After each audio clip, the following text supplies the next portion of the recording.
Welcome to The Source, where we combine the headlines with in-depth conversations with the newsmakers themselves.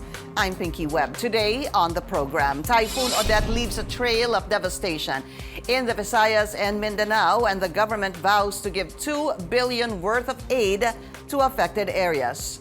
Bohol now under a state of calamity due to the extent of Typhoon Odette's damage in the province. Bohol Governor Arthur Yap joins us live.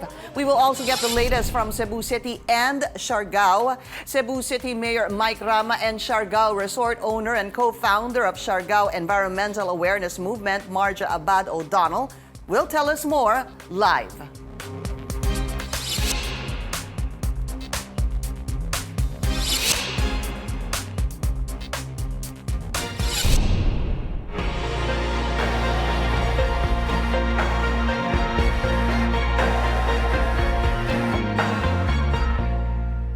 The Philippine National Police Command Center reports that 208 people died in the onslaught of Typhoon Odette. That's as of 6 this morning. 239 are injured, while 52 others are missing. And the RRMC's official tally is so far still only 4 confirmed dead.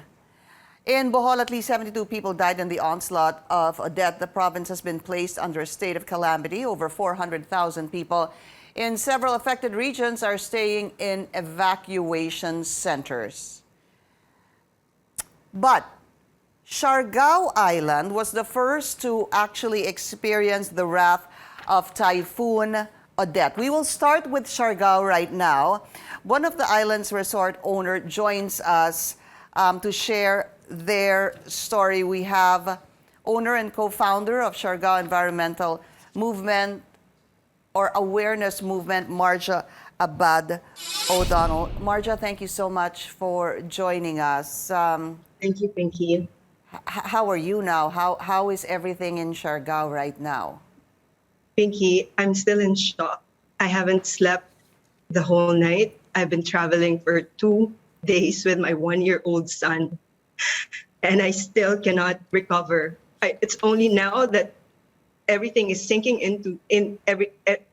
everything is sinking in, but it's really a wreck.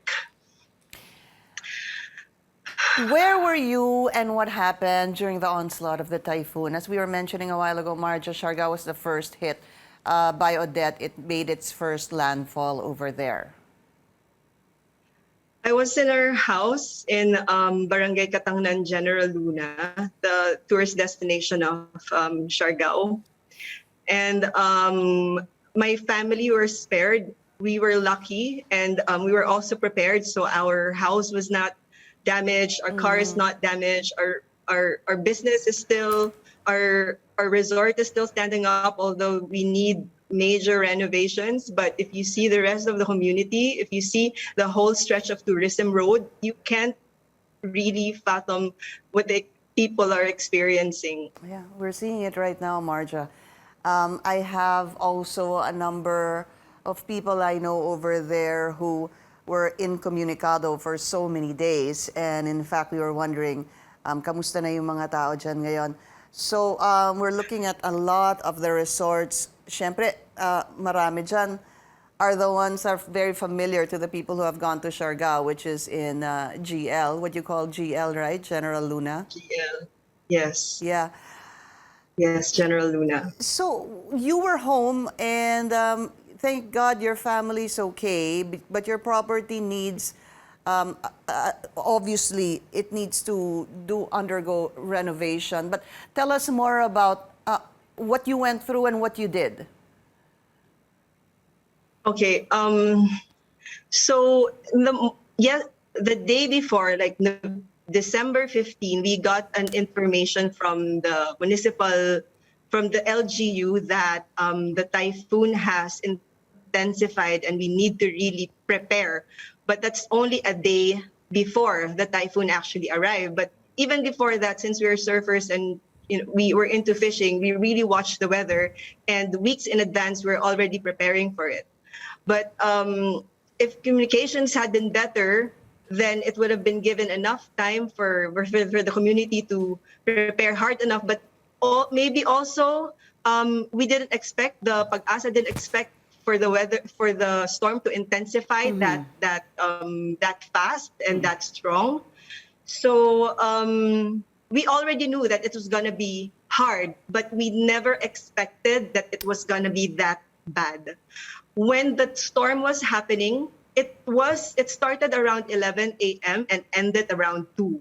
So that was about 3 hours of just fear for your life and fear for the lives of your neighbors and friends, and you don't know if it's going to stop ba, kasi nakakatakot talaga yung ugong na shh. At first nagvi-video pa kami na ito yung mga puno umaano, ang lakas nito, ibang amihan nito, but then after a while intense, yung mga pinakamalaking puno na uproot na, it fell on our neighbor's house. Tapos I got scared na. I just went into our closet because that's the safest spot.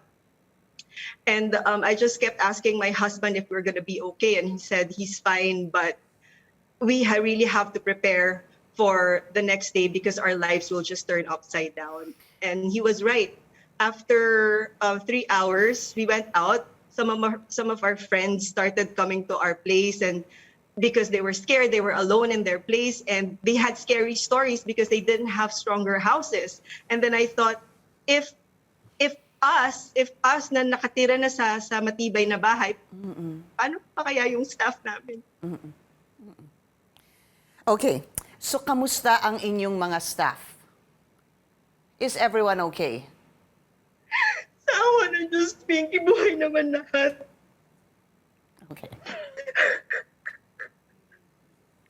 Yeah, I can imagine the kind of trauma, no, na pinagdaanan niyo dyan. All right, we'll give you a moment there to siguro catch your breath. Everyone is fine. Marja, your family is good. Your family is okay. Yeah. That's very good news. So you were able to go around the island, and what did you see? Not really around, but just in our barangay, because like our staff are just living around the area. So after the next day, even the night, that same night, my husband went out. I went out the next day just to check on everyone. And alam mo, pagka-resilient ng mga Pilipino, yung iba tumatawa pa rin, yung iba umiinom na ng tanduay, pero ano pa yung pag-cope nila? Marja, may I just ask you right now, because it's so hard to see, even just looking at the photos, it's very hard to see. But what's important is what you need right now. What do you guys need at the moment? Yung immediate need. Pinky, guys, I think the communications is really bad. There's no way to contact anyone there. But when I first got signal, I posted on my Facebook that we got out. It's really bad in Siargao. There's no power. There's no signal. Because if there's no power, we don't have a way to pump water. Right. So there's no water anymore. There's water shortage. On day 1, there's already looting in our neighborhood. So I think it's important to send satellite phones so that at least we know that people who will respond there, who will be left there to help the community, they can communicate with the people outside the island and communicate what's really needed. Because it's also hard to just send relief goods without organization. Siargao is a big island. Hindi lang naman GL yan eh. If you just see the pictures of the towns up north, and then the small islands, yung mga bahay nila, mga Okay. In our town, we know that there's no casualties, pero wala pang nakakaalam kung ano nangyari dun sa mga ibang mga munisipyo kasi hindi makontak. We're gonna try to get more updates there, no? Marja, from it's okay. I can't imagine what you had to go through. I had to travel with my 1-year-old son. Okay.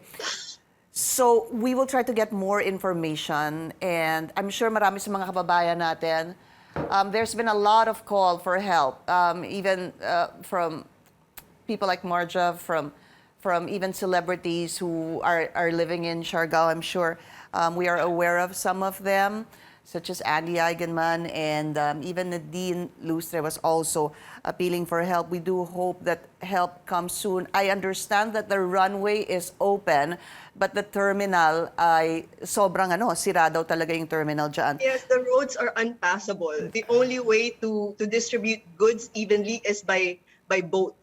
By That's boat, it. okay. By boat. All right. If you want to do it fast, you have to go through the water because it's going to take a while to clear all the roads. And that's something that they can do.